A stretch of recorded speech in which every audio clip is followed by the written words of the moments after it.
Hey, listeners, I'm revisiting an old guest. His name is Bryan Mortensen. I met him on LinkedIn a very long time ago when I was still in school. He was still at IBM, and our professional lives have been interconnected for a while now. Since then, I think like 3 years probably at this Mhm. point. And yeah, so we've worked together at Progressive Leasing.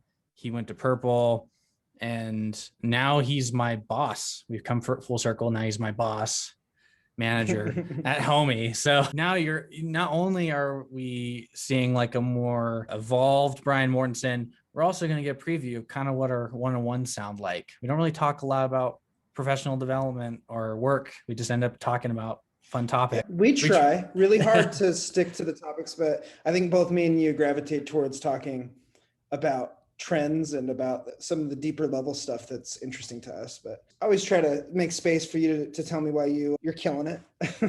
Oh man, thank you. I just think it's super cool that just like one little LinkedIn interaction and 3 years later, like we're still working together. It's a testament to how a lot of design, or I guess being in product, is just relationships and just knowing people and stuff. Yeah.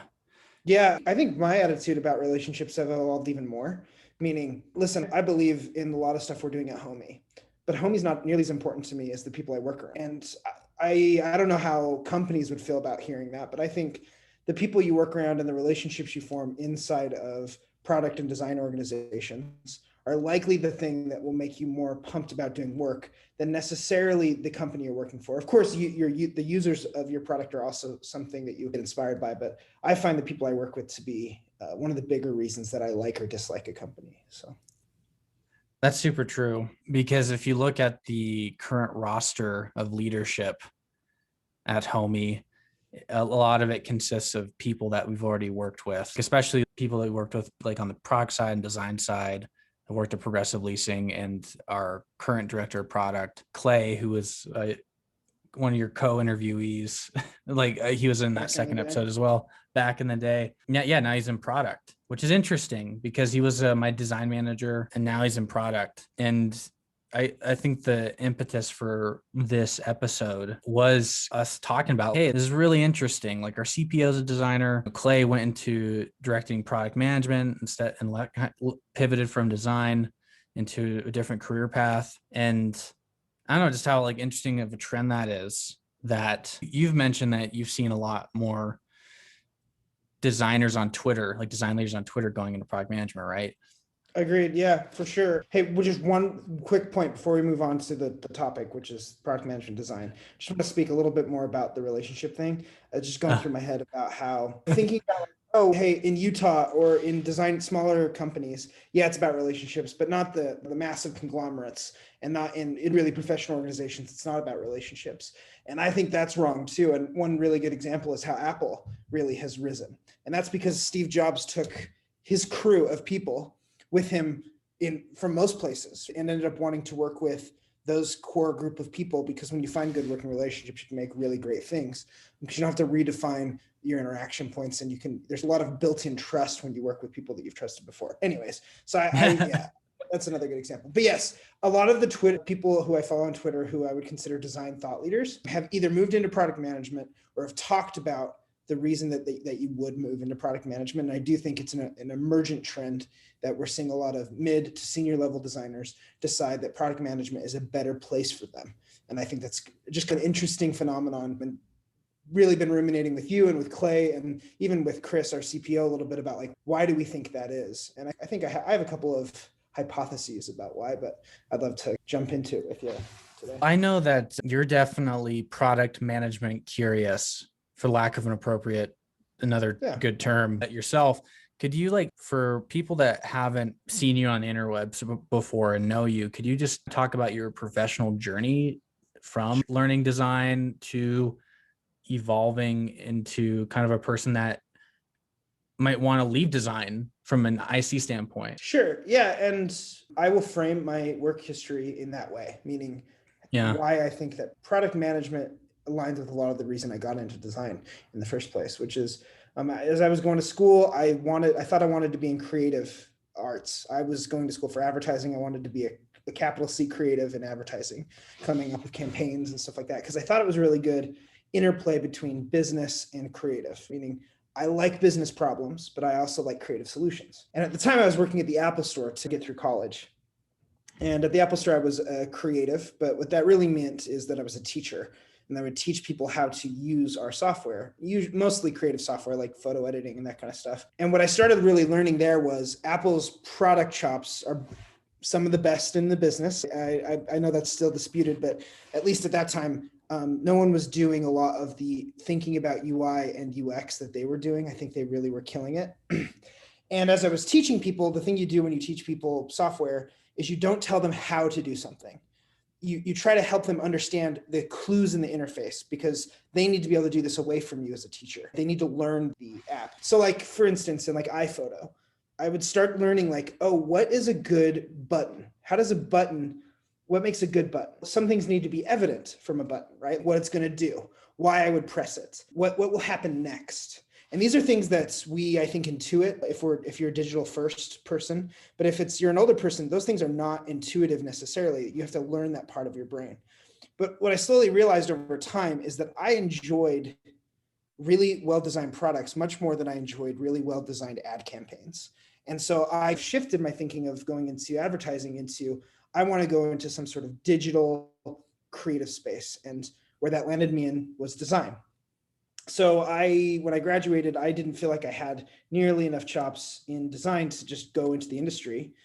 So I found a program for experience design for grad school in the VCU Brand Center, and went there thinking, okay, this is where they'll teach me how to be a designer. And I got there, and the head of the design track pretty quickly let us know, hey, I'm not going to teach you anything about pixels. I don't think that pixels matter as much as everyone thinks they are. You can learn most of that kind of stuff elsewhere for a lot cheaper and a lot less impact. If you want to be a graphic designer, this is not the place for you. What I'm going to teach you is how to think like a designer in business. And so he believed that design was an impactor in business, and mostly how the evidence was design thinking, right? Thinking about how you can design solutions for business problems, but really what that means is design solutions for users and then monetize those solutions basically for a business.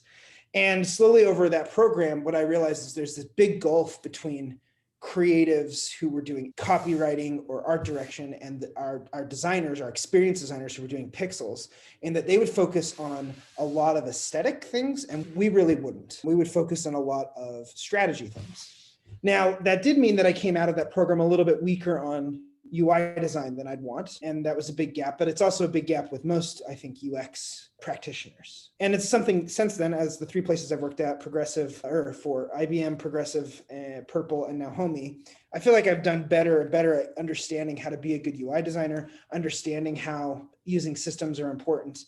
But I don't think I ever really got away from the idea that the important thing in a product is not the pixels. The important thing in the product is aligning your user need and their jobs to be done to a business's value and creating a solution that makes both those things happen. And that's when you think about an interface, the interface is a secondary effect of that, meaning it's not the primary way by which that happens. Those things happen because of incentives, and they happen because of discovery of the product. And the interface is the way by which we transact through that, but it's not the reason for them being there. They're not there to interact with your pixels. And if they are, they're probably not representative of most people. Most people don't download apps because they look nice. They download apps because they accomplish a job. So during this whole time, I didn't have a really high opinion of PM, because I think that most PMs get pushed into execution as opposed to discovery.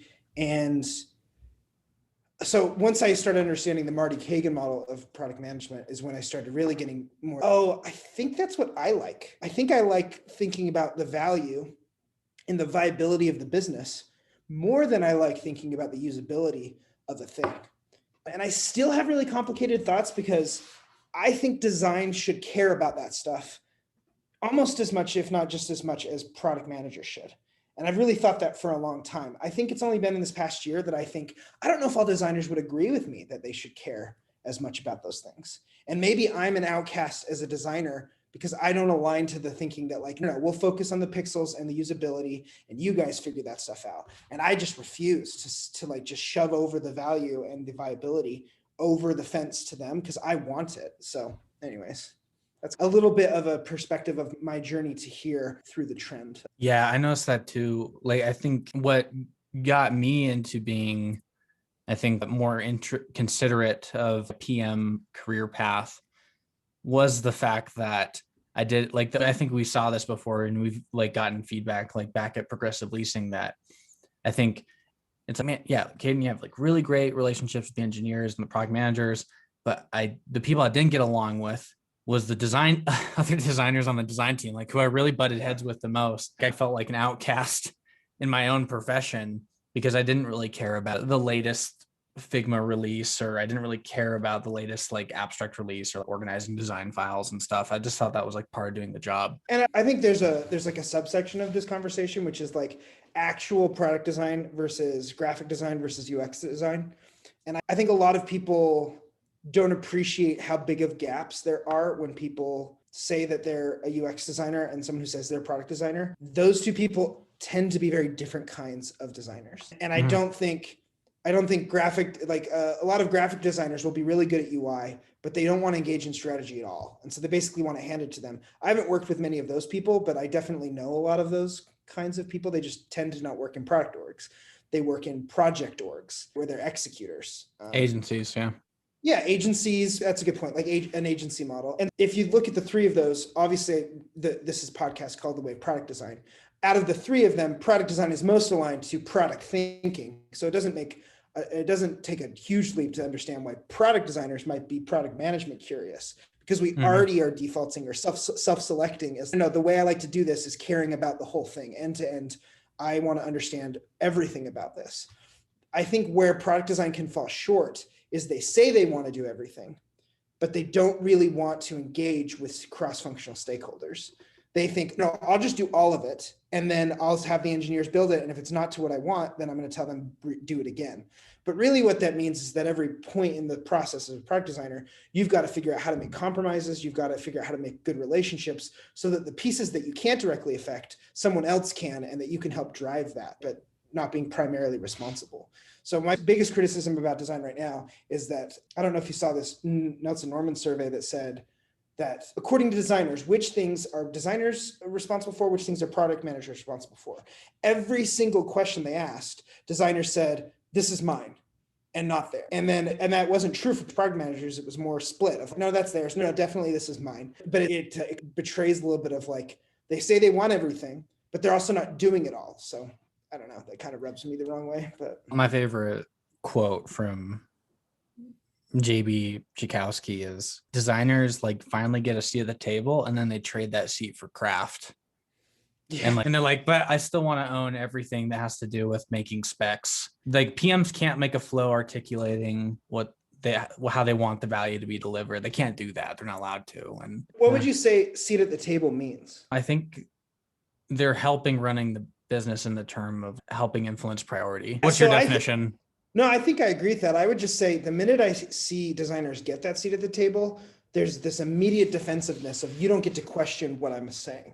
But seat at the table, the seat at the table by definition means, okay, yeah, let us hear what you have to say. And then everyone gets to question you and go, tell me this. But like, for instance, I still don't think design has a great grasp on what kind of metrics matter to design. Right? Yeah. Most of the metrics I think me and you will gravitate towards are business metrics, right? I think systems usability scale is one that we've used before. I know they're super Q, but beyond that, it's mostly just us going, well, let's just use business metrics. And I think that indicates, again, that we don't like measuring our designs against objective frameworks. And I think this makes people think that we are trying to be artists, but artists or graphic artists, but that's the opposite of what design means. Design means is you're using creativity to solve a problem, which you can measure. You should be able to measure outcomes of design. But I don't think we're very good at that. I think we measure outcomes of products, not of the design itself. Does that make sense? Yeah, and then the PM like takes the credit for the outcomes, and you're like, what if he's just going to take credit? I want to be a PM too, and I could just say, oh, the product succeeded. When a lot of the design inputs to that initiative were the reason it won, right? Yeah, but if we can't demonstrate that, yeah, then I don't think that's on them. Them taking credit for a business outcome it's what they should do, because that's their primary responsibility, is business outcomes. If Yeah. we as designers think, hey, the reason that succeeded so well is because of the design, there probably should be a way that we can prove that. And I don't think we try very hard. It's not that I don't think that's possible. I just don't think the designers try very hard to evidence that. Does that make sense? Yeah. And so I guess, yeah, for me, what I've been trying to work on is being involved in demoing designs or like products more. So like the PM would talk about what we're doing, why we're prioritizing it, like what initiatives like we're going to be focusing on. And then, so we also have this new release, going to hand it over to Caden, which we actually just had an exec review today before this recording. And I felt totally stupid because Bryan was like jumping in after his PM and like really doing a good job explaining the decision-making behind certain things and like why we're releasing certain features. And I like messaged my PM and said, oh yeah, should I walk through the designs? If this is too last minute, never mind. But I totally spaced out on that. But when I do, go ahead. Sorry, you keep going. Oh, I get, yeah, this is a very like roundabout way of saying this, but when I present it and I talk about, hey, these are the changes we made. Now that a customer can do this. It's more of a customer impact, but yeah, I don't know. Like I always default to customer impact. Like this is how the customer's life is different since we've made these updates. But yeah, I don't know. That's a very UX driven way of thinking, right? Oh, hey, listen, as a designer, this is the whole idea of UX design is I'm fighting for the user. And in theory, that makes a ton of sense, right? Being like, oh, you're just always fighting for the user. But what in practicality, if you always just fought for the user, you functionally destroy business value, because you keep arguing, no, what's in the best interest of the user at this point is this. But that obviously has to be held in sway with what the business needs. Yeah. And I think the original model for PMs and designers is, well, let's let each of them argue for their thing and then they'll compromise. But that never happens. There's no one that's like, hey, here's what the user wants. Hey, here's what the business wants. Hey, let's figure out a way to merge these. In practicality, designers care way more about the business succeeding than they would let on. And PMs typically really care a lot about how customers are acting. They just I think they maybe have different languages about how they talk about it. But like, for instance, I would argue in most places that I've worked that the actual expert on the customer is more the PM than the designer. The designer is the one that needs that information to design against it. But the PM is typically the ones who's discovering, hey, here's all the metrics of the health of the app. Here's what people are saying. Here's our hypotheses about how people are acting. And then we as designers consume that and go, cool, I can design against that information. But rarely is it the designer that has all that really deep understanding of the customer from a metric-based perspective, or even from a business perspective and targeting. That doesn't typically come from design. So I think in some ways we have it a little bit backwards. And I used to think one of the reasons I'm product curious is I think I want to own that too. I want to be the expert on the customer, but usually that means I have to be an expert on the business as well. You can't just be an expert on the customer in a vacuum. Yeah. And I think and as we're learning with our kind of our social experiment at Homey, where there's a ton of overlap between the roles and responsibilities, is that those aren't mutually exclusive to the role, right? Because it should be the PM and designer are both in the interviews with customers. The designer should be able to diagnose design problems by going into the analytics themselves. I've diagnosed a ton of design problems by just going into analytics. I think it's like what it comes down to. So my question to that is, are you a typical designer? Because I agree that both me and you want to dive into that. But in most designers you've worked with, talented people, very talented people, do you know a lot of others that want to dive that deep? Yeah. But do they want that information, but they don't want to go get it? Yeah. I'm going to answer that question with a TikTok trend. I guess I'm just built different. Yeah. Just built different. I don't know. Let's try. You have to kiss your arm, right? If you say that. Yeah, built different. Yeah, I know. And I think that's another thing I'm like learning in the nuance of the whole problem. I feel like the objective has always been, okay, let's put everything in a box so we could set policies and hiring and stuff. I think it's a bad objective now. I think if we're trying to come up with like best practices for like how to build a team, the setting policies on what type of people we should hire, or like what the job description of a designer is bad. I think the deliverable of a manager is to decide, okay, this is what the organization needs. And then they hire people like, oh, we need a designer with stronger UI, or we need a designer with stronger analytical thinking. And they design the org to meet the org's needs, if that makes sense. Because that's how I was taught in my program, was be strategic and understand the problem and do all the Why do you think that is? stuff. Why do you think all these design programs are focusing on strategy? That's a really good question. It might actually come Yeah. back down to the word Yeah. design, like what actually design means. Yeah. Because if I say, for instance, if I go to my mom and say, what is a designer to you? She probably would respond with something like someone who decorates an inside of a house and buys really nice clothes. If I went and asked a bunch of people I went to school with, what's a designer? Like just my age group of people, they would likely say, oh, someone that makes cool like covers, and it's more the graphic design thing. If I go to my teacher from Brand Center, what's a designer? He's going to think a lot about design thinking and about Frog and IDEO. And then if you ask designers who are digital product designers what designing is, we think design is what we do. But that's not, the word design is a hard thing. So when you're saying, hey, we need to hire a designer, what kind of designer? A product designer? Oh, a product designer with a strategic background? Oh, a product designer with a UI background? Those are really narrow categories of people. And I don't think people like generally being in a box like that. Most people who I know who are good UI designers, we have a really good UI designer here at Homey named Andy. We've worked with him before. I don't get a sense from him that he loves that's the UI guy. He wants to be more of a product designer and be able to do the end-to-end thing. But he is so good at the one little section that we want to keep putting him there because stay there. Yeah, but it's hard when he's really good at it. I think the same thing happens with PMs and designers. They go, hey, I don't do that thing, but I do need that thing. Meaning as a really good PM, you need a designer that can execute at a high level. And so you're like, I need that. But we as designers go, no, but I want to do your thing. And I think some of the tension in that relationship is because they want us to be more craft and usability focused because they do need that part. Like I said, I don't know a lot of PMs who really want to jump into the design side. I think they like to have opinions and they want to see it done well, but they don't like playing in that sandbox.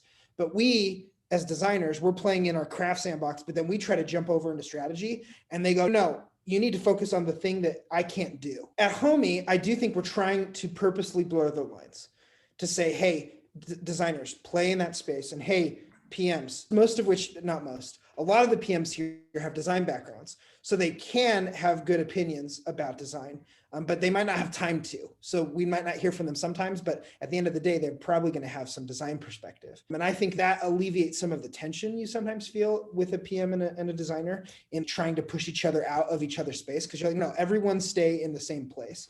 But I do think that can create problems in terms of someone does need to be focused on craft. That is really important. And if it's not the designer, if the designer's over playing in strategy and the craft suffers, then that's bad. That's a bad outcome, which is, I think my hypothesis would be why you're seeing so many designers move into PM is, hey, I can't do both. And if I'm going to choose which is more impactful, I'm going to choose that because the craft stuff pigeonholes me and I want to be a thinker and I want to rise and understand business value. Yeah. And I think being a product manager is like one of the most high leverage positions. If you make a product release, that is going to be in the org for a long time if it's successful. Even with a successful UI design, that will get iterated on within a couple of years. It might get refreshed with really or updated. Good systems. With really good design systems, how much of an imprint is your hand on that thing? Not to say that you're not a great designer and you did everything exactly. How much visibility are you actually going to get to move up in an org, basically? Yeah, exactly. And I feel like that's the tough part because I can't like really provide anything actionable to people with like my current perspective, which is very like the PM I have right now, I work with right now. She was a designer and she has design sensibilities. Actually, I'm about to go on paternity leave and I was walking through the designs so that she could, if I like left, she could do UX review on my behalf. Would I have done that with PMs that I've worked with in the past? No way, because they don't have that eye for detail. And so I feel like I'm in a privileged position where like I have a really strong PM that has a strong discovery muscle and research muscle, that like whatever priority she pulls in, I agree with. And then I'm like totally fine churning out really good designs. You know what I mean? And so Yeah. I'm like, oh, Uh-huh. actually design's really great. But then I'm like, oh, is this just a product of some weird edge case wish list And squad? Like, don't you think that when you have a really good PM that's really well defining everything in strategy and you trust them, I find sitting in the craft really relaxing and very fun. Like yeah, really, really fun to go. No, they have the strategy stuff taken care of. I can just focus on design. That happened to me a couple times at Progressive, where I was like, oh, I don't have to worry about strategy at all. The strategy stuff is really well taken care of. I can execute on the pixels and I can execute in the flows, and we can win on this together. I think where the itch gets harder is when we don't have really good understanding of our user. Then I'm like, I don't want to work on the craft for a lot longer until I really know what that is, what that thing is. And that's where I think some of the reason that I'm curious, but it's hard to even think about a move is, oh, but I love the craft. I do yeah, really love it. I just don't actually think that I'm as good at it because it's not pushing my strategic mind. It's pushing a systems thinking mind. Like, how do I create really well done and well laid out interfaces? It's just a different part of the brain. Meaning, if let's say I'm designing and I'm doing just screen after screen, I'm pumping through like a prototype. I can turn on a TV show, I can turn on a podcast, I can turn on YouTube shows that have lots of talking in them, and I can ingest a bunch of other information during my day as I get work done. When I am in strategy mode, trying to do writing of tickets and review stuff and really trying to get more into the strategy side, doing like research and writing up proposals about how we're going to go about accomplishing tests and stuff like that, I can't listen to any of that. I have to listen to music that has no words in it because I'm actively engaging a different part of my brain. And out of the two of those activities, the one that I would tell you I like more is the design one. But the one that I tell you I find more fulfilling and makes me feel better about my work-life balance is this side. So it's hard. It's really hard. oh yeah, and I 100% align with that. That's how I feel. Is if I feel like something I did actually made a difference to the business who's like paying me money to work there. So I feel like I'm paying them back for employing me and making their investment worthwhile. That's one level of fulfillment. But then also that the customers that are working for us their lives are actually different with having the technology you're working on in their hands. And if the strategy is taken care of, designing's fun because you're like, okay, like we're zeroed in on a really like actionable problem. Mm-hmm. And like Mm-hmm. now I get to like actually solution for this and come up with like different ideas. And I guess like I get that's when like the fulfillment harmonizes. Like I know I'm like solving something big, but at the same time, it's like when I want to just take the PM's job is when the PM I work with is not doing their job or they're not doing their job well. And I'm Or like, do I want to different. differently than I would do? But I really think it's just the main deliverable I want for a PM is, oh, this is what the direction we should go. This is the problem we should solve. This is why. And then I'm like, okay, cool. But if they can't articulate that, and do I want to be a PM because I'm just frustrated with those kind of people? Or do I want to be a PM Mm-hmm. because I really would like to do the mundane aspects of being a PM and Yeah, not? and I struggled with that because I was thinking, okay, do I really want to prioritize a backlog? How fun does that sound? It sounds terrible when you say it out loud. But then I started thinking about it. It was like, oh, so I get to write acceptance criteria, what this thing needs to be. And then I need to think, which is the most impactful thing we can work on? And suddenly it doesn't sound boring at all anymore. It's actually super interesting. Wait, as a design, and this is where I get a lot of cognitive dissonance and where I'm feeling a lot of shame about being a designer. As a designer, if I'm talking about feature work, I'm like, I know which one of these things is the thing we should build next because it's the thing that is the best thing for the user, for the business. We should build this. But when I'm thinking about priority, there's two other factors. There's how feasible is this to build, meaning how long will this take, the level of effort that will go into it. And is this small enough of an ad that it's not going to add a bunch of risk into the process? Meaning, for instance, right now I'm on a product where we're going from 0 to 1, which means we didn't have a product and then we're going to have a product. And that takes a long time. And it makes me super uncomfortable thinking about priority because this is way too big of a release. there's so much, we're accumulating all this risk because we're not seeing our users interact with the product to make adjustments. We're just going to spend a bunch of time and then release this thing. And then we'll have to do all that at the same time. But as a designer, like at Progressive, for instance, I was very bullish about, I know this is what we need. We need to do this thing. And why aren't we doing it now? This seems dumb. Let's do this now. Look, I have all the data. Here's what the users are saying. We should build this now. But then if I put my PM hat on and I go, okay, let's look at the backlog. Is that more important than this bug? What's this, but how's this bug affecting our users? Oh, it's affecting like half of our users and it might be losing revenue. Oh, I do not care what this designer's saying at all, because we're going to go fix that first, because that's the better choice. But as a designer, especially with, I just would get narrow vision of this is obviously what we need to do. And there was zero patience on my part.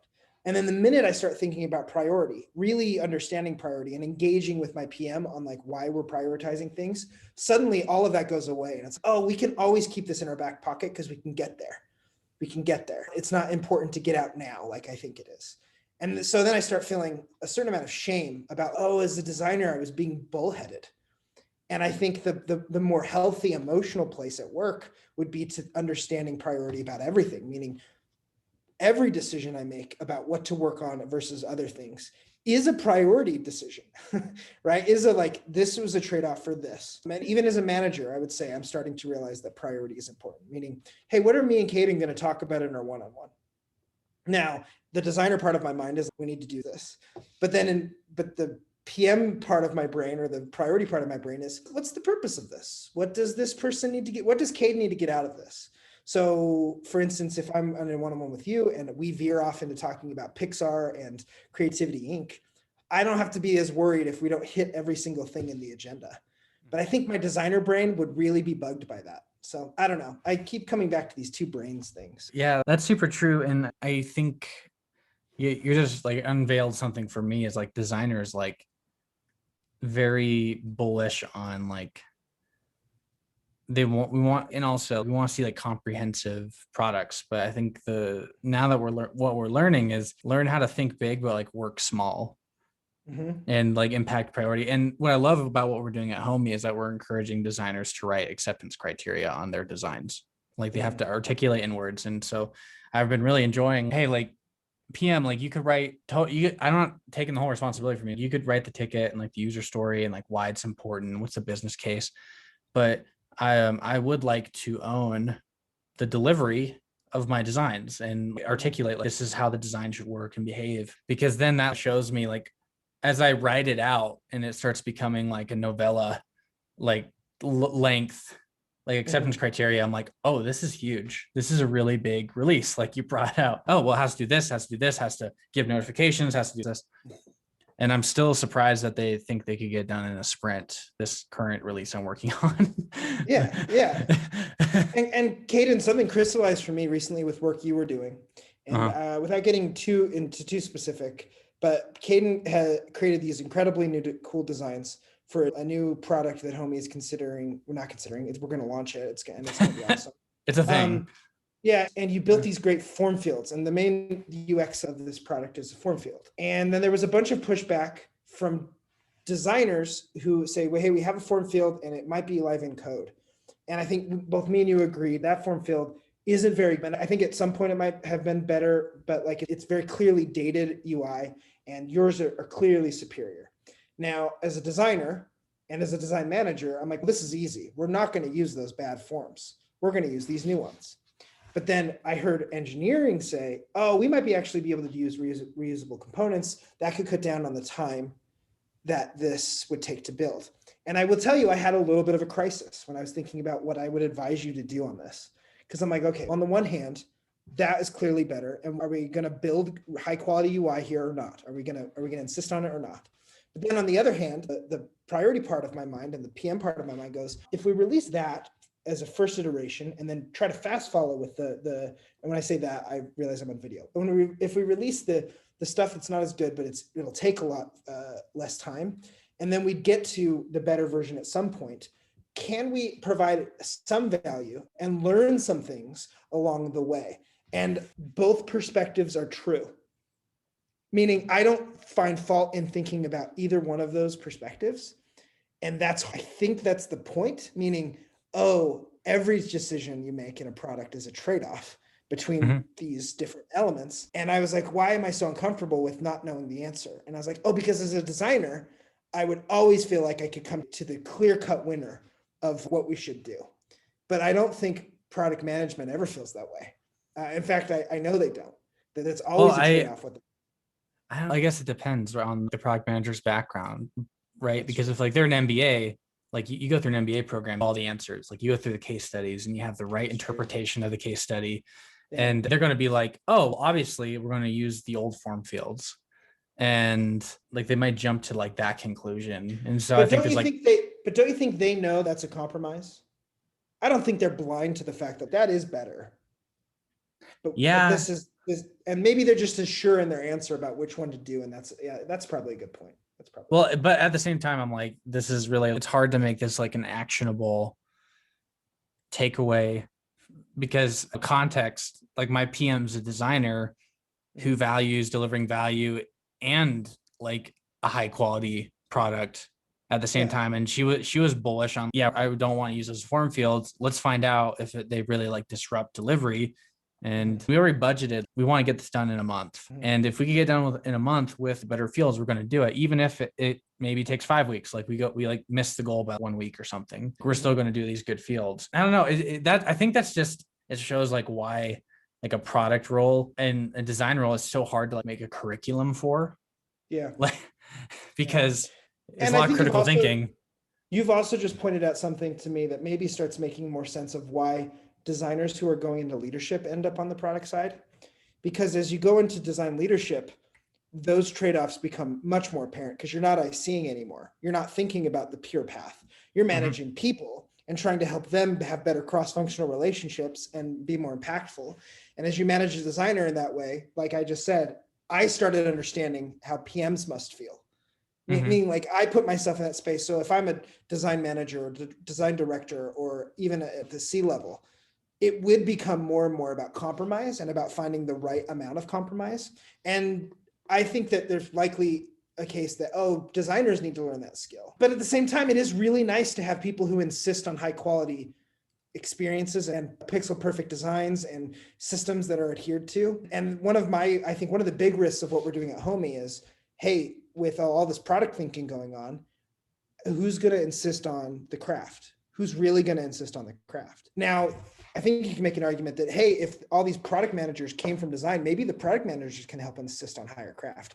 They just don't get to do it. And so that becomes passive aggressive, being like, no, this has to be top-notch stuff. And we know what that means because we were designers, but we're not going to do it. Someone else do it. I wonder if it's just them like enabling designers to give like the best response, and then they just create space and like resourcing. I mean, it means trading off fixing the bug. Because I thought the same thing. I'm like, oh, if we have a bunch of, because we start going down the route in Homey where it's like all the designers we hire are just like really great UI craftspeople. And then the PMs are inevitably going to be worried about craft as well, which that's a type of PM, right? That's a Steve Jobs type PM, I think. You know, if you look at like different leaders, PM types, like there's PMs with strong design sensibilities that are going to prioritize strong consumer product quality as well as, yeah. That's another good point to think about, meaning I think on the design side, we're pretty familiar with the different kind of designers and being like, oh, there's the disagreements between these groups. Meaning I call them UX terrorists because they feel like they're a cult and they're willing to blow up a building. Yeah, they're ideologues, man. The Norman Nelson people, I don't know. I don't get along with them. I can see their point, but I think that they take it way to an extreme. That exact same dynamic likely exists on the product management side. Yeah, the Marty Kagan guys. Yeah. Yeah, well, but the Marty Kagan guys are the designers. I'm saying there's the MBAs, and those are not super aligned to Marty Kagan. The MBAs are what you're saying. That it's like, hey, this is a business, and we're going to make money. And so that's what I'm all about. Then there's the Marty Kagan, more product design oriented Silicon Valley group people. And then there's technical PMs who really don't have to think about a lot of business strategy. They're thinking tactical strategy and about like how to deliver value to the org if they're technical. And those three groups likely disagree with each other just as much, the different kinds of designers. If not more, because again, product management is not as defined, I think, as what a designer does. A designer has an output that's very clearly design. What is the output of product management? managing? No, because they're not managing it. It's one thing that really bothers me about the name is I really hate that we call it product managers because it makes it seem like they're managing either people or the product. And I hate that. I hate it so much because that's not what they should do. They shouldn't be managing anything. They're not in charge of anyone or anything. They're supposed to be figuring out how to create value for the customer and the business. That's an IC role. That's not a management role anyways. Yeah, it's really tough too, because I've been saying very publicly, oh, like I feel like the product management role has been developing into this role that's actually like taking up like the front end of design thinking. Like they are owning, empathize, and define a little bit more in the process. And then all the kind of the craft components like IDA, prototype, test is just the designer's job, which isn't a bad thing. You can even parse down design squads. Like I heard the idea of if you're going like a bleeding edge team that really just wants to focus on getting revs in, you pair a UX architect, a UI person, and then like a front end UI engineer to prototype. And you like compartmentalize that way. But yeah, I don't know. But then like product managers, you go to an MBA and then they're like, oh no, like I'm the mini CEO. That metaphor needs to be shot in the back of the head behind the shed and buried forever. Because first of all, you've identified another thing that as a pet project of mine, the word CEO makes no sense. What in the title, and this is Simon Sinek's thing, so I'm stealing it. What in the title of CEO tells you what they do? Oh, hey, listen, I executive all the time. That's so dumb. So most people think what a CEO is, they're the man in charge. Like they're directing everywhere. And this is a Steve Jobs thing too, of like his hands was in everything. And it's like, yeah, because that guy was a product manager, not a CEO. He was product managing, thinking about trade-offs and having basically acceptance criteria for every product in his org. Most CEOs aren't like that. Most CEOs are about managing people. Or former CFOs.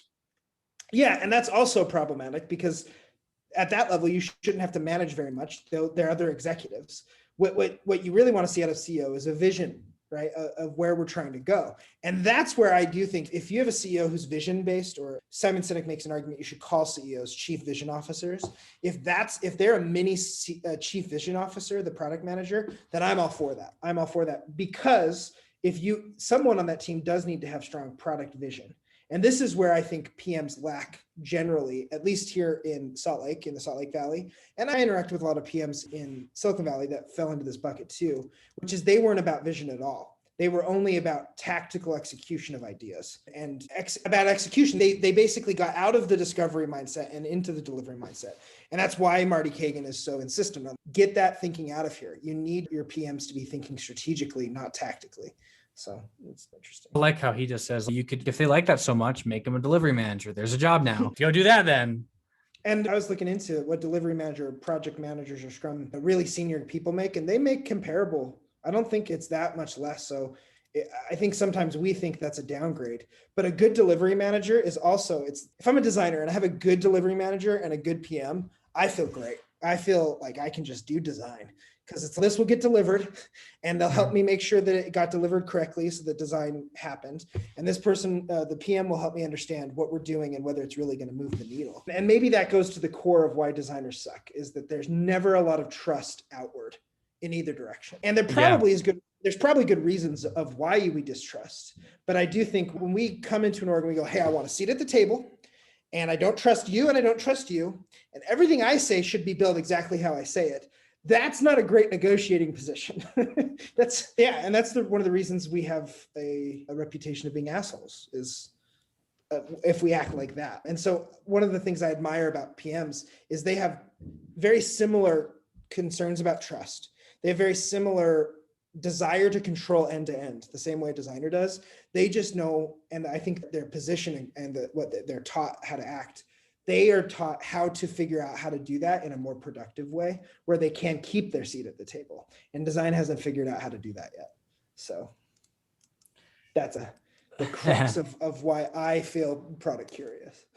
Well, and that gives me like a guilt complex, because I'm like, I go into product because I'm running away from design because they haven't figured out how to be like a business stakeholder? Am I running away from that? Because then I'm like, or what if I could be a really good designer and a business stakeholder? I think we keep talking about stakeholders, but like you're a stakeholder to everyone else. I don't know if we see it that way. No, I think, and I'm a stakeholder to other disciplines. Yeah. For sure. Who doesn't design doesn't really get their door knocked on very much. There's not a lot of people who go, hey, I have this idea and I want to run it by you. That doesn't happen to design. We're the ones that go, hey, I have this idea and I need you to help me get it through, because we don't hold the levers of power. And I would actually, one trend I have seen is a lot of companies who have invested in design first have failed. Like there are good examples here in Salt Lake Valley. I think a good example is Pluralsight. They put together an incredibly product first and design first culture there, and it was misaligned to their business model. I don't think that it failed because anyone did anything wrong, but it didn't work. It didn't work. I would also look at Snapchat. That's a design-led company and very clearly design-led company, with their CEO being a designer as well. And that company got Sherlocked by everyone. Stories was their innovation in it, and they did a really great job and executed on it great, but their strategy about making money and about adoption across platforms wasn't good enough. I bank with Simple and they closed. They got bought and were acquired, and it wasn't the design and even some of the product polish wasn't enough to really make the business viable. So I do think there are good reasons not to trust designers to be the decision makers in a company. I do see that perspective. Yeah, really good. And that's the hard thing too, because I've been like, okay, one thing's that is like a hot button topic is OKRs, and we've debated about it. I've kind of been on like a quest to figure out like what the original purpose of them were, and I've been working with the product, like the group managers, Progressive, because at Homey we've been trying to refactor. They're trying to refactor like how we manage by objectives at a high abstract level, not just constrained to framework. But the hard thing is like the measure what matters framework's a lot more flexible than like the guidelines Marty put in a couple chapters in his book. They actually allow for like input KRs and hard to measure like outcome KRs, like input KRs. Yeah. But it just, I feel like it's more appropriate that way. But because the hard thing is like, another attempted definition at product management is a chief investment officer, where you're actually like making bets and you're identifying bets. And there's not like a direct correlation between the bet you make and the actual business impact. Like you're aiming to win at a certain like business metric, but like at the same time, you have to make bets, which are inputs into the system. And I don't know. And so like design, I feel like a lot of what we're doing is we're designing the bets that we're going to make, but there's no guarantees that like everything we put out is going to win. Okay, so I think you've just unlocked another vector of this debate for me, which is Marty Kagan take on OKRs versus Measure What Matters take. I would point to Measure What Matters take as being something that is academically studied and then put out and published. And then and I would say that not the framework itself, but the way that they approach the publishing of the information is much more rigid in that they're like, this is how you should do it, and here's why. Marty Kagan's approach is not, here's what you should do and why. He's saying, my firm, Silicon Valley Product Group, we work with all these companies and we are constantly monitoring how they're doing things. And his take on OKRs is it's not working, and you should stop using them because no one's using them in a way that is productive to the organization. Not that they're right or wrong, meaning no one's using them in the original framework, which is what you're saying, using how Measure What Matters said to use them, but also no one's really adapting them to be productive. And so he thinks they do more damage than good. Now, where I see some of the same little conversations is design gets stuck in the way we think it should be, of like, here's how it was defined, here's how we're going to do this. And I think product management is much more aligned to Marty Kagan's model, which is here's what we're learning and here's how we're going to change things as we go. And so they're more comfortable with ambiguity. And even as we've tried to introduce processes at Homey for our product managers to follow, we've introduced discovery briefs, introduced some steps they have to take. Most of their feedback is, hey, listen, this is great, but sometimes I don't want to use this and sometimes I want to use something else. How flexible can we be? And I think that might highlight the big difference between design thinking in product orgs and product thinking and product orgs. Product thinking and product orgs is never about gospel. There's no canon. There's not a single source of truth. There's just discovering what to do as you go along. Metrics help you do that. In design, and I'm guilty of this, and there is a metric and there is a framework that is true, and that's the one we should use. And I would point to the argument about tools as a good example. The Figma Sketch XD debate is a religious debate. It is something that people feel that they need to evangelize. And I don't know how synonymous this term is with your audience, but Bible bash on, right? Where it's like, no, let's Bible bash on your tool. And it's because the thinking is that there is some absolute gospel truth that we should uncover, as opposed to, you don't hear PMs being like, hey, which framework should we use? And everyone's, this is the one, it's which one, let's adapt it. I've seen this work well. And they're much more loose with trying to figure out what to do. Now, I would argue to a negative extent, meaning frameworks are powerful for a reason and standardization helped for a reason. And so I find myself in this weird place between these two groups and two schools of thinking, where I see both sides. And quite honestly, what I've dreamed about is maybe this should just be one role. Maybe a designer should also be the PM. But I realize that's problematic and probably not realistic at all. And adding an extra 40 hours to the work week to do it right. If you were to do this, you would have to have a ton more squads. Basically. And a lot more engineering support. But yeah. And part of me wonders if one of the reasons that there is a discovery duo on one side is so that we can win arguments against development. Because if it's just one person going to a group of engineers, the engineers could go, no. But if it's two people saying the same thing, it's a lot easier. And even better if it's that delivery manager who's also insistent on like product thinking with the engineering. Now it's a real fight. And I wonder how much of the squad has really arisen out of that. Let's just take different jobs and put more people in them so that there's more equal weight in the conversation between engineering and product. But yeah, I agree with everything you say, like at a principle level. Like we should take the framework and take what's useful for us and then throw away what doesn't work, because it should be tailored to what your organization needs. I have a pull quote for you to when you post this on LinkedIn, which is OKRs were made for product teams, not product teams made for OKRs. Yes. Meaning the OKRs are for us and they help us. Exactly. We have not been built to serve the OKR model. So, but that being said, I will say that my impression of Marty Kagan's was very inflexible. It must be like a metric that you're pushing. Must be that. Whereas like measure what matters is, okay, here's some different types of objectives. Here's some different type of KRs. Here's the Legos. Design your KRs and then get better at them as you iterate and stuff. So I actually do feel like it is more flexible. But then when you go to an MBA minded product manager and you tell them, oh, OKRs is just a way to help us focus work towards objectives. It's not to, it's not to, the outputs themselves are not valuable. Yeah, the outputs themselves aren't valuable. Even the KPIs are not necessarily in and of themselves really an indicator of anything. Yeah. Because I can pick a KPI that I can make go up, but it doesn't translate into an objective. I agree. Yeah, exactly. And then they're like, but they can't, they're like, but it has to be measurable. We have to measure business impact, which is a quote from Inspired. And but we can measure business impact in a lot of different ways. We don't need to use the OKR framework to do everything. We just need it to make sure that like we document priority and bets we're making. Yeah. But one thing about Marty Kagan, and I realize the fact that I'm defending him so much makes maybe you realize that maybe I should be a PM, is he wrote something in Inspired. And then on his blog, he's saying, ignore, that's not true anymore. Because what he was saying in Inspired is, hey, I agree, a little bit of a more inflexible model. And I think it was because he's seen that being valuable. But then he saw that, I think what you said, which is he went out and he went to all these clients and he saw that people who did focus on the metrics in a more literal way, being like, you have to be able to measure it, typically started forgetting about the objectives.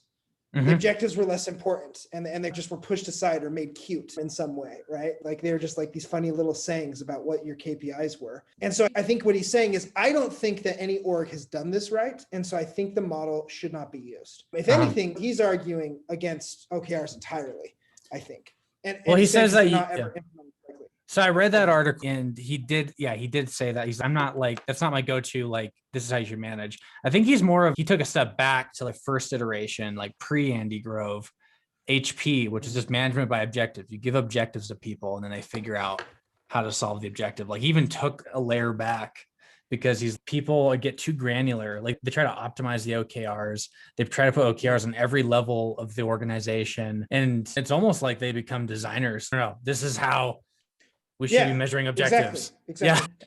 And designers are typically the ones with strong opinions there too. Have you read Empowered? I haven't read Empowered yet, but I wonder if he talks about I it. have. He focuses more on like objectives, management by objectives. He addresses the blog post he made where it doesn't work. If you are going to manage by objectives, there's only two layers. There's the executive layer, like company objectives, and then goes down to squads. And then the managers coach and empower to help them. Yeah. Like the managers help make the conversations to tie like the executive, like company objectives to squad objectives. And then it's more about like the squads need to come up with the KRs that they think is appropriate. And the managers can't say, oh, must be this, must be that. They can't say, they just need to coach quality. So yeah. I read an article recently about Netflix, and they did the inverse of that, which is that quarterly, the leadership team on the product side got together and defined the KPIs they wanted to drive.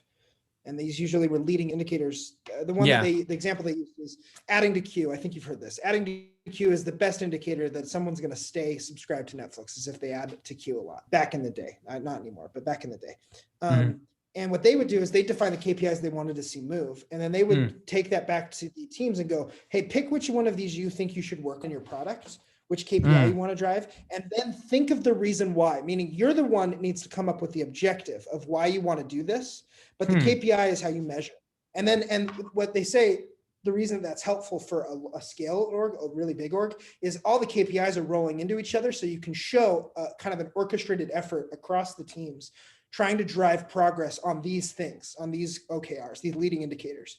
But the reasons they do that are their own, and they might be uniquely different from each other. And so the purpose of the work doesn't need to be the same, but the directionality of the work is the same. I thought it was interesting because I agree with you. I think that might be the inverse of what Marty Kagan would say. I'll have to send you that article, and you should post it on your account so that people can see it. It's really good. Yeah, for sure. After I came out of it, I was just like, whatever like matches like the skeleton here is that there just needs like, I just want a strong, articulated, hopefully documented commander's intent of what like my CPO wants to accomplish, and what are some of the things like some of the needles he wants pushed. They could be KPIs, they could be outcomes, like what's different after we do our work. And I just want to know what they want to do. And then I'm like, okay, cool. Because when the best objectives of our executives are just passing by comments of, man, I wish like we did this more. And then what I did at Progressive was, oh, like I heard the founder say, oh, they should be able to jump in anywhere in the customer lifecycle in like a lease own scenario. And we should be able to recognize them. You should only have to apply once. And he said that in like a comment in a meeting. And I'm like, oh, cool. I'm going to focus towards that. But because it wasn't documented and it wasn't like consensus, and then he wasn't even like in charge by the time I started working on it. Like he just moved out into like a weird kind of like, I'm a founder hanging out around the company role. They call it skunk works. Yeah. Yeah. Have you ever read the book, The Hard Thing About Hard Things by Andreessen Horowitz? I think it's Andreessen Horowitz.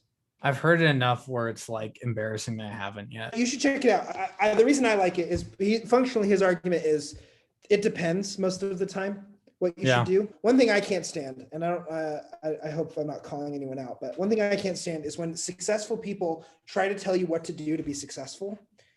Yeah. Believing that the way that they did it means that it'll ensure success for you. And it's an easy way for the brain to work because the brain says patterns are patterns. And if I do it and I am successful and they do it, they'll be successful. And then other people fall into the same trap, right? Of, oh, they did it to be successful, so I should do it to be successful. For instance, Tim Cook wakes up every day at 5 or 4 in the morning to work out. And for a while, a bunch of other C-level executives said, oh, I do it because Tim Cook does it. But that doesn't help. First of all, might not be related. This is one of the reasons that I think frameworks can be dangerous is, because Google did this, we can do this. First of all, did Google do this for very long? Does everyone at Google still use this? Just because Google tried this doesn't mean it's good. And then I look at, hey, IDEO does design sprints. Here's how IDEO, does design sprints. If IDEO does it and we do it, we'll be successful. Not the case. Sometimes that's not the approach. And I think actually IDEO would be the first to tell you, like, oh, every client's different. Like we do different activities with different clients. Yeah, you saw one case study. You saw one case study. Exactly. Exactly. And also just to give, so OKRs, Google's like the famous practitioner of OKRs. So I did a little digging. They adopted it when they were like a year old, and it was pretty robust. Like it was like OKRs at every level. You had personal OKRs. And I reached out to a designer that works there right now, and I'm like, is OKR still a thing? And he's, yeah, but it's just executive team level. That's it. Those are alive and well, but we don't do personal OKRs anymore. They've like really pulled it back to just focus on, okay, this is what the squad's objectives are. And then this is what the organization wants to accomplish, which for Google, it's a bunch of different companies and organizations and stuff. So and the more I think about it, the more I think about the framework itself being, hey, these are powerful for a while and then they're not. And the minute they're not, do we abandon the framework? Do we adjust the framework? I don't know the answers to that. I still think I'm struggling with that. Yeah. But one of the reasons that I'm product by curious is it does feel like they never truly commit to any single framework. And if I'm building a team of people, let's say I'm about to start something, who do I want? Dogmatic thinkers who believe in specific frameworks as I start something new? Or do I want a bunch of people who are like, I don't know what the answer is, but I sure as hell will find out. And that's where I think I admire really good product managers, where I think even really good designers aren't as good at it, at that part. And that's the reason I think really good designers, as they rise, tend towards product, because they're more of that. They're trying to figure it out, and the product is the place they can figure it out. I look at the two examples that you've listed at our company, right? Chris Fryer, designer, now CPO. I think he tends towards trying to figure out ways that we can build great products as opposed to how we design them. Clay, one of the more opinionated designers I've ever met in terms of what he thinks about UI design. I think you realize the impact that you can make with really good design thinking and design outputs is a lot lower than really great product management. And really great product management means different things in different places. And so it's hard, it's higher risk and harder to do, but much broader reward and I think broader impact than really good design. And I guess the piece that's still missing for me is, okay, if every designer thinks that way, then who's doing the really good design? And that's where I'm like, maybe it's just UI designers. Maybe we say, hey, let's get rid of UX thinking, because UX thinking belongs in product management anyway. And we should just focus on really great UI designers, because I'll be honest, really great UI isn't in very many places in the products we use every day. Some of the really big names have it figured out, but most of the smaller companies really suck at it. Yeah. And I don't take us out of that conversation, because really good UI is hard. Yeah, it's a very tough. And once I invested in getting good at UI is when I realized how valuable it was. But the problem is I'm like, that's dumb. Like you can't, you shouldn't have to get good at UI to value it. And I think that's the whole. The metaphor that comes to my mind, and I know it's not perfect, is it's like a really good kicker on a football team. When you need that, and it's the way that you're going to win, it's the most important thing. But most of the time, that guy's on the bench. And that's where so is there a lot of glory in being a kicker? No. There's a lot of risk, and there's a lot of willingness to help win, but you're not making the calls. And so if I'm thinking about where I want to be on the field, would I rather be the quarterback or the kicker? Probably the quarterback. Yeah, but that's an imperfect metaphor, but it's what makes me think of like designers getting sidelined, basically, but still being very important, very important. I feel like the designers are like the receivers and running backs, like the PM throws them the ball, like we catch it and bring it over the goal line, and that's not you want to be involved in making the play. Yeah, that's the problem with that metaphor, is that the routes are pretty set, for receivers, and PMs can make a last minute, quarterbacks can make a last minute decision. Okay, I think we're going a little too far. Simon Sinek would say that all sports metaphors hurt business thinking, because there's almost never winners and losers. There's almost always just winners, and then people that stop playing. These people that stop playing, but you can lose. For instance, homie. This is another kind of PM thing. Homie, who are our competitors? We have a bunch of other companies that are doing similar things as us or are doing things in more traditional ways than us. And you'd think that those people, both the newcomers and the Zillows and Redfins of the world, are our enemies. But really, if we succeed and they succeed, there is plenty of space for both of us to succeed. So Yeah, we the should whole actually space. be cheering, we should be cheering them on, and they should be cheering us on. And that's not what happens. We view each other competitively because of the quarter and the MBA mindset of market share and the quarter revenue. But I sit here and I think, no, I think the real worthy thing to hate for us is like renting or real estate law, as opposed to these other competitors, because those are barriers to getting our users to where they want to go. Our users don't care about Zillow and Redfin. They don't have strong opinions. They just want to use a service. Anyways, the infinite game, I think, is really where I started thinking I might be a PM, because I read it and I was like, I think I might be a PM, because that's the kind of thinking that I don't think happens in design as often, in terms of what market are we actually in? What are the jobs to be done here? And I don't know that a lot of designers that I know like to think that deeply about that kind of stuff. Or maybe I'm completely wrong. Ours just depends on the person. And I guess the books, like all of Nassim Taleb's books, he like goes through like how mental models fool us and fail us. And the whole like quote from Simon Sinek about sports metaphors, it's a logical fallacy called the ludic fallacy, where you use games to explain life. Like how people explain, oh, we're playing chess. Like when you're like trying to do political maneuvering, it's like, no, this is not chess. This is poker. Like but even then it's an incomplete, it's like a bad way to make frame of life, because then people are like, oh, like our goal is to win, the Steve Ballmer Microsoft days. But yeah, winning. The only way to win is to keep playing, and in that way, I think we're winning, Caden, because we're advancing in our careers. So yeah, and that's about. And then also, it's like maybe go to PM because that's what the org needs, and then go back to design. Like you don't have to have a linear career. Yeah, I think infinite game doesn't mean like you're always going up. You're just. And I had a professor who would talk a lot about, and this is more on a personal note as I try to decide what to do next, which is it's really hard to connect the dots going forward. The only way to connect the dots of your life is backwards. Yes. Right? And making a move into product, I think, would be hard to anticipate what that would really mean in the future. But I do think the people who I've seen do it, I'm like, oh, I can connect the dots of how design prepared them to be better product management and product leaders than they would have been had they come from somewhere else. So I'm still very grateful for my design background. And I don't think that I'll ever be able to leave design alone. But the water looks really nice over there, man. The grass. I think just to tie this up in a bow, I feel like we came out of this with more questions than answers, which is good. It's like we're like, actually, like nothing I believe in or have had strong opinions about has a very strong footing argumentatively. And I think that's a good podcast this is like a mental iteration towards what works. It really is like, should you stay a designer? Yes, if it works for you. If you want to go into product, sure. But what we are noticing though is that the designers that go into product leadership, like what's funny is there's so many bad aspects of designers, like personality traits and stuff, but the ones that do go into product, like you could point to, hey, design is what's making them a good product leader, which is interesting. It's rounding them out. And I think, the big lesson for me in most of the things in my life and in my professional life right now is the answer to most questions is, well, it really depends.